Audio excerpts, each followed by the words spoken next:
Voilà un documentaire qui promet d'être ancien Monty Python. John Cleese va essayer d'y voir plus clair dans la cancel culture en allant à la rencontre de personnes ayant été mises au banc de la société pour leurs propos ou comportements ainsi que de ceux qui ont milité contre des personnalités pour leurs actions controversées. Le but, permettre au public d'avoir les idées un peu plus claires sur ce avec quoi ils sont en désaccord et ce sur quoi ils ne peuvent pas se décider.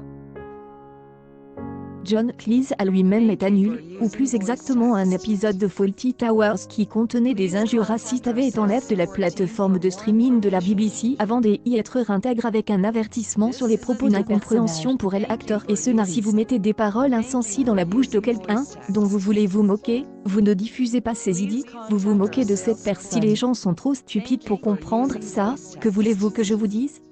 Avait-il répondu, comme le rappelle The Guardian. De fait, aller à la rencontre des uns et des autres devrait également permettre à John Cleese d'y voir lui aussi plus clair. Je suis ravi d'avoir la chance d'en savoir plus, en le filmant, sur tous les aspects du politique. Il y a tellement de choses que je ne comprends pas, par exemple, comment l'impeccable idée de « soyons tous gentils les uns avec les autres » est devenue, dans certains cas, totalement absurde, explique-t-il dans le communiqué. Il y a quelque temps, John Cleese était lui-même illustre pour ses propos controversés. Il avait ainsi déclaré en 2017 avoir quitté le Royaume-Uni pour vivre au Caraïbes, sur l'île de Nevis, parce que Londres n'est plus vraiment une ville anglaise. Et alors qu'il ne vit donc plus en Angleterre, il apporte son soutien au Brexit car il ne veut pas être dirigé par une poignée de bureaucrates européens qui ne pensent intitule John Cleese, Cancel Me, le documentaire à être commande par nous faisons cela parce que nous ressentons le besoin d'aborder la cancel culture et il a une forte opinion à ce sujet, a déclaré Danny Horan, un des responsables de la chaîne britannique Avril.